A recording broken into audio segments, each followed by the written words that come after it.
ಸಮಸ್ತ ಕರ್ನಾಟಕದ ಎಲ್ಲ ಜನತೆಯರಿಗೆ ಚಾಮರಾಜೇಶ್ವರ ಸಮೇತ ನಮಗೆ ರಥೋತ್ಸವದ ಶುಭಾಶಯಗಳು. ಭತ್ತ ಮಹಾಶಯರೇ, ನಮ್ಮ ಈ ಒಂದು ಚಾಮರಾಜೇಶ್ವರ ರಥೋತ್ಸವವು ತಮಗೆಲ್ಲ ತಿಳಿದಂತೆ ಆಷಾಢದಲ್ಲಿ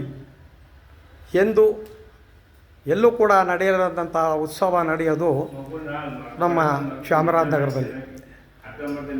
ಆಷಾಢದಲ್ಲಿ ನಮ್ಮ ಹಿಂದೂ ಪದ್ಧತಿಯಂತೆ ಮದುವೆಯಾದ ಗಂಡ ಹೆಂಡತಿ ಅತ್ತೆ ಮನೆಗೆ ಆಗಲಿ ಅಳಿಯ ಹೋಗೋದಾಗಲಿ, ಸೊಸೆ ಅತ್ತೆ ಮನೆಗೆ ಹೋಗೋದು ಪರಿಪಾಠ ಇಲ್ಲ. ಆ ಒಂದು ತಿಂಗಳ ಕಾಲ ಅವರು ಎಲ್ಲೂ ಹೋಗೋದಿಲ್ಲ.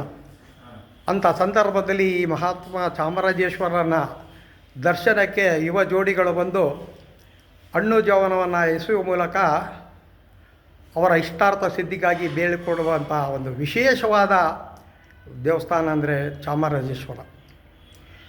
ಚಾಮರಾಜ ಒಡೆಯರು ಈ ನಗರದಲ್ಲಿ ಹಿಂದೆ ಇದು ಅರಿಕೊಟಾರ ಅಂತ ಇದ್ದಂಥ ಊರನ್ನು ಚಾಮರಾಜ ಒಡೆಯರು ಹುಟ್ಟಿದ್ದರಿಂದ ಚಾಮರಾಜೇಶ್ವರ, ಅವರ ತಾಯಿ ಕೆಂಪನಂಜಮ್ಮ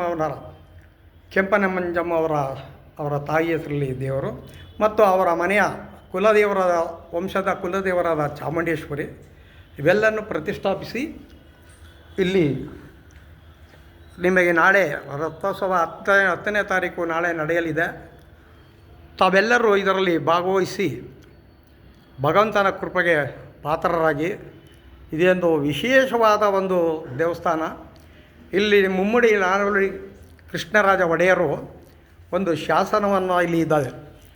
ಆ ಶಾಸನದಲ್ಲಿ ಏನು ಹೇಳುತ್ತದೆ ಅಂತ ಹೇಳಿದ್ರೆ, ಯಾರು ಈ ದೇವಸ್ಥಾನವನ್ನು ಹಾಗೂ ಈ ಊರನ್ನು ಅಭಿವೃದ್ಧಿಪಡಿಸ್ತಾರೆ ಅವರ ಪಾದ ನನ್ನ ಶಿರದ ಮೇಲೆ ಅಂತ ಹೇಳಿರುವ ಶಾಸನವನ್ನು ನೋಡಿದಾಗ ಮಹಾರಾಜರ ಆ ಒಂದು ವೈಭವ, ಅವರು ಮಾಡುತ್ತಂಥ ಉತ್ತಮ ಕಾರ್ಯವಾದ ಧಾರ್ಮಿಕ ದೇವಸ್ಥಾನಗಳು, ಅನೇಕ ದೇವಸ್ಥಾನಗಳು, ಇದನ್ನೆಲ್ಲ ಕಟ್ಟಂಥ ಮಹಾರಾಜರ ಹುಟ್ಟಿದ ಸ್ಥಳ ಈ ಊರು. ಇಲ್ಲಿ ಭಾಳ ವರ್ಷದಿಂದ ಅನೇಕ 140ಕ್ಕಿಂತ ಹೆಚ್ಚು ಜನ ಪೂಜೆ ಪುನಸ್ಕಾರಗಳನ್ನು ಮಾಡ್ತಿದ್ರು. ಇಲ್ಲಿ ಆಗಮಿಕರಾಗಿ ಕುಮಾರ್ ದೀಕ್ಷಿತ್ ಅಂತ ನಾನು ಚಿಕ್ಕವನಾಗಿದ್ದಾಗ ನೋಡಿದ್ದು. ಅವರೆಲ್ಲರ ಕಾಲಾದ ನಂತರ ಇಲ್ಲಿ ಕೇವಲ 10-12 ಜನ ಉಳಿದಿದ್ದಾರೆ. ಅಂಥವರಲ್ಲಿ ನಮ್ಮ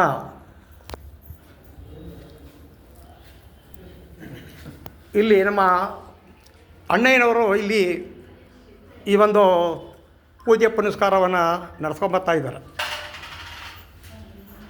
ಅಣ್ಣಯ್ಯನವರು ಮತ್ತು ಇಲ್ಲಿ ಅನೇಕ ಜನ, ನಾನು ಪಾಠವನ್ನು ಕಲಿತ ಸತ್ಯನಾರಾಯಣ ಗುರುಗಳು, ರಾಮಶೇಷ ದೀಕ್ಷಿತರು, ಅವ್ರ ಕುಟುಂಬದವರು, ನಾರಾಯಣರು, ಅನೇಕ ಈಗ ಅವರ ಬಗೆಯಲ್ಲಿ ಅವರು ತಿಳಿಸ್ಕೊಡ್ತಾರೆ. ಈ ಚಾಮರಾಜೇಶ್ವರ ದೇವಸ್ಥಾನದ ವಿಶೇಷತೆಯನ್ನು ತಿಳಿಸ್ಕೊಡಿ.